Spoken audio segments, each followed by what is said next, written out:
अभी हमारी जो है सरकार के साथ आजकल में एक मीटिंग होने वाली है हाई लेवल पे। हाँ जी। ये बात तो सरकार क्लियर करेगी कि हमने जो एग्जाम है ग्राम सचिवारी पटवारी का क्यों, जो भी पोस्टें विज्ञापित हो चुकी हैं, जिनका विज्ञापन हो चुका है, ये हमने फार्म भरवा लिया उनको, जिसमें ग्राम सचिव भी है, कैनाल पटवारी भी है, फीमेल सुपरवाइजर भी है, इंस्पेक्टर हैं कोऑपरेटिव डिपार्टमेंट्स के, इलेक्शन कानून वो है, इलेक्शन नायब तहसीलदार है। इस तरह की हमारे पास बहुत सी पोस्टें हैं, जो लगभग 9,000 के करीब ऐसी पोस्टें हैं जिनके हमने फार्म भरवा लिए हैं और उनका एग्जाम नहीं लिया हुआ है।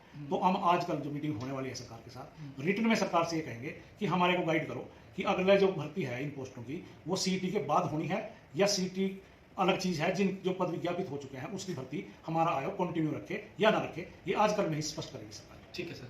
सर जैसे मान लो कि भाई अगर सीईटी के अंडर में लिया जाता है तो पहले बच्चों ने ग्राम सचिव पटवारी का फार्म भरा, फीस दी थी, अब सीईटी की 500 रुपये फीस है, वो और देनी पड़ेगी उनको, तो वो वाली रिटर्न हो जाएगी फिर उनको?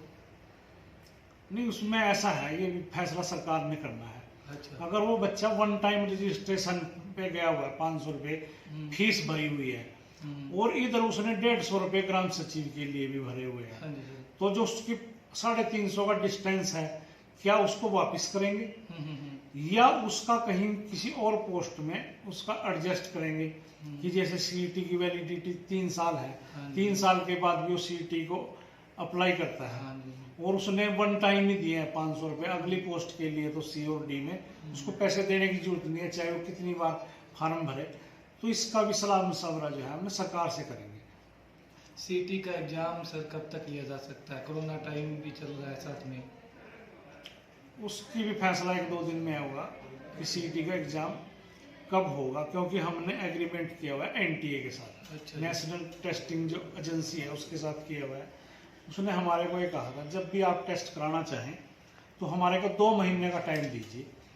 तो इस टाइम तो हमने उनको टाइम दिया था और वो कह रहे थे कि फरवरी के लास्ट में हम आपका सीईटी का एग्जाम ले लेंगे। मगर अगर ये कोविड की समस्या इसी तरह से चलती रही जैसे चल रही है आजकल, तो ये डिले भी हो सकता है। वो डिले कितना होगा दीवान जी? डिले इतना हो जाएगा क्योंकि मार्च में हम कोई एग्जाम लेने की स्थिति में नहीं होते, क्योंकि उन दिनों क्लासेज के पेपर हो जाते हैं। हाँ जी। बोर्ड यूनिवर्सिटियों हाँ, के वो पेपर होते हैं। अगर फरवरी लास्ट में नहीं होता तो शायद अप्रैल में जाएगा फिर सीईटी। अच्छा सर, एक ये नॉर्मलाइजेशन वाला है, क्या ये सीईटी में भी होगा सर? देखिए अभी तक तो ये है कि अगर एक शिफ्ट से ज़्यादा पेपर या एक पेपर में एक सेट से ज़्यादा पेपर है तो उसका जो हल है सिर्फ वो नॉर्मलाइजेशन ही है। नॉर्मलाइजेशन के मुद्दे पे भी बहुत बड़ी बहस हरियाणा में चली हुई है, बच्चों के बड़े सुझाव आए हुए हैं।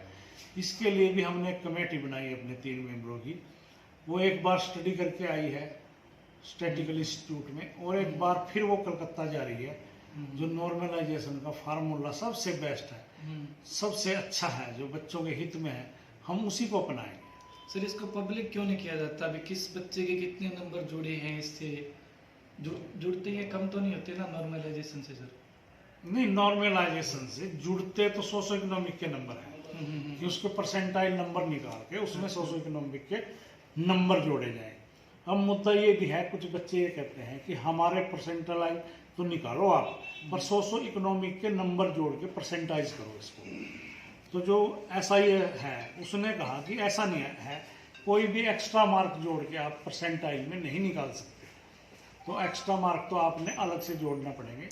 फिर भी हमने जो बच्चों के सुझाव आए हुए हैं और जो सबसे बेटर फार्मूला है उसके लिए कलकत्ता में स्टडी करने के लिए हमारी 3 सदस्यीय टीम 1-2 दिन में जाने वाली है। दिल्ली में उसकी 2 बार मीटिंग हो चुकी है उनसे।